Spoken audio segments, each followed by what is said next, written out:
Hi everyone, I'm Cheryl and this is your tip of the week. I have a lot of questions about my sewing machine was really working great a couple of minutes ago and now all of a sudden it doesn't work at all and I can't figure out what's wrong. So I'm going to show you some suggestions on things to look at first before you run off to the repair guy to fix your machine. Now this tip of the week I did a few years ago, but because I've had so many questions lately, a lot of new viewers, I'm going to bring it back again to the present because some of you may also forgotten some of these things that you forgot to check on your machine. So I hope this tutorial is helpful. Let's get started. The moment you have problems, the first thing you should do is go to your user's guide before you pack up your machine and take it to a repair site. It'll save you a lot of money. So there's a section, usually it's in the back of your book, that has a lot of those problems answered for you. Usually at the very back of the book, the last few pages, there's a section called troubleshooting, and it has some of the most common computer areas listed there. You may get an error message on your little computer screen, or it may not necessarily give you an error message. So just read down here, and more than likely, you're going to find the answer to your problem. So I'm going to go over a couple of some of the most common mistakes people make. One of the most common errors is that your thread, your upper thread, is not in correctly. I've often been sewing and taken my fabric out and then I'll put some other fabric right back in and suddenly it doesn't stitch right. And I will just rethread it and suddenly the problem goes away. So if you're new to using a sewing machine, in the very front of the user's manual is usually a diagram of how to thread your machine. Also, on many sewing machines, you'll see little arrows. Now these you can't see very well because they're white, but they're little bumps on here. And it tells you the direction where to put it. So all machines are threaded just slightly different from others, but they're all pretty closely the same. So on my Viking here, make sure when you put your spool of thread in that you put this little cap on. This will prevent the thread from getting caught on this little piece on the top of your thread spool. There's this little thing that's slit there, and sometimes the thread catches on it.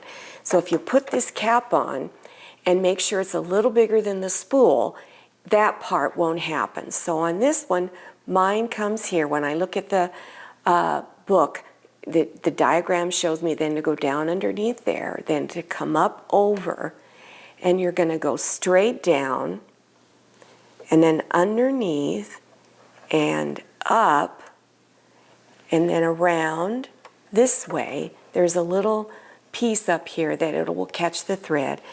Then you go down, and then underneath here, near the needle, is a little hook that you're going to wrap the thread around. This little hook is usually up near the top of the needle area, so you would just go ahead and wrap it around that. Yours might look a little different. Then I usually like to lower the presser foot to get the presser foot out of the way so that it's easier to thread the needle. Also, make sure you have a nice clean cut at the end of your thread.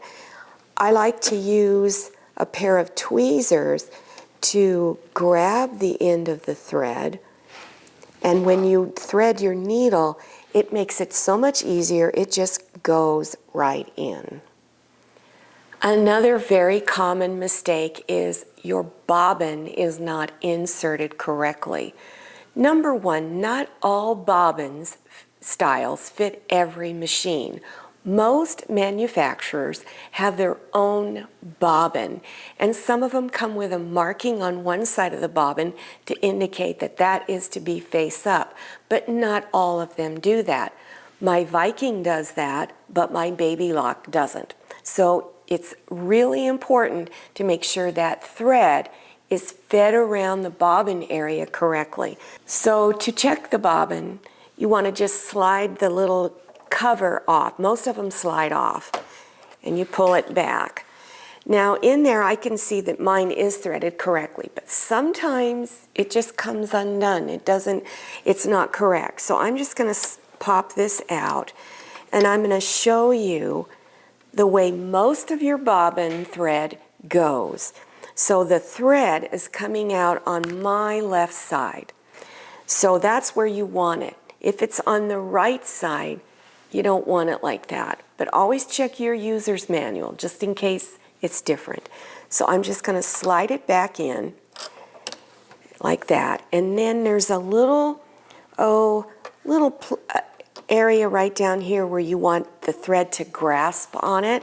So I just usually will pull it like that, and it's caught on it. And then I'm going to lift it up this way, and there's another little hook right there to wrap it around. Then I'm going to come down here one more time and grab it on this one, and that's where the cutter is. So I'm just going to pull on it, and now just insert your cover. Now before you start stitching on your project, take a scrap piece of fabric and test to make sure that it is correct. Another really big error that people make is they don't clean their machine. So this is really important because it could wind up costing you a lot more money in the end. For instance, one of my really high-end machines, I got a little negligent with it and wasn't cleaning it as often as I should. And now, after trying to clean it, I have to take it to the repair shop. So that's what spurred me on to making this video, is I want to save you money.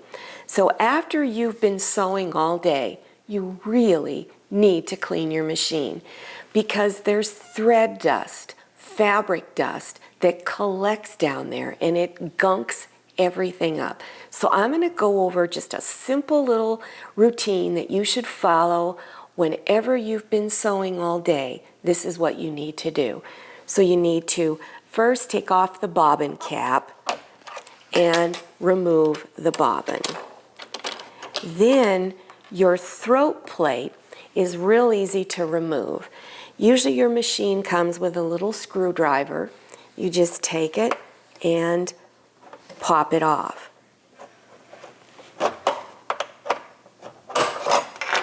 And pull it out gently. And so now you're looking at all this and it looks really scary, but it's not. So now you take this little part, remember, refer to your user's manual, because my Viking is a little different than my baby lock. So now I've taken that off, and here is my bobbin case. So you want to take a little brush and brush the inside and all around the outside of your bobbin case right here. Set that aside. Clean this off if you need to. And then, now mine's not too bad. It doesn't have too much dust in there. There's a little bit of dust. See, you can see that. If you let that accumulate, it just gets wrapped around everything. So you want to gently pull it off. Sometimes if I see a big clump of it around my thread cutter, which is right here, I don't know if my camera can see it, there will be some caught in there too. Your thread cutter gets really dirty.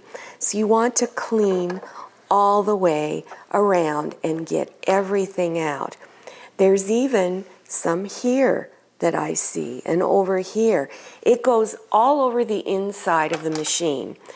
Now, as far as the air cans that you can use to spray the inside of your machine, I've heard good and bad. Some repair people say, please don't use those, because all you're doing is blowing the dust farther down in the machine.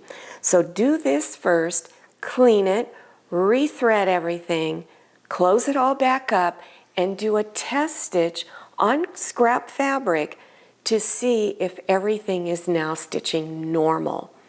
One other thing you need to do is once a year, take your machine in for just general maintenance. I don't know exactly how much it is per machine. It probably varies from state to state, city to city, but it could cost you $75 maybe to $100 every time you take it in. But it is worth it to get it properly cleaned, especially if your cleaning hasn't worked. Then of course something else is wrong. For instance, when I was cleaning my baby lock, as I was cleaning it, it was so dirty that a little felt piece fell off of one of the pieces inside down at the bottom here. And I went to do a sample stitch and the entire machine just froze instantly. And I knew I was in big trouble. So, clean your machine. Well, I hope that cleared up some of your problems. Remember, refer to that user's manual first before you go running off to the repair guy. Now, if you're interested in other sewing machine projects, beginners I should say, scroll down to the description section. So as you're scrolling down, you're going to see the word more. Click on it. That description section will expand open and you will see other links appearing down there. So make sure you check out those videos. Also, don't forget to follow me on Instagram and check out my Facebook page.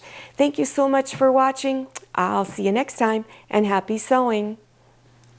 If you like the Sewing Room channel, one of the best ways to show your support is to subscribe by clicking on that red subscribe button and give this video a thumbs up.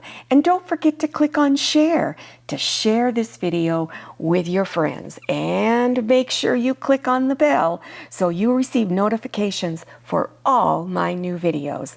I'm Cheryl, this is Manny, and this is Scotty. See you next time.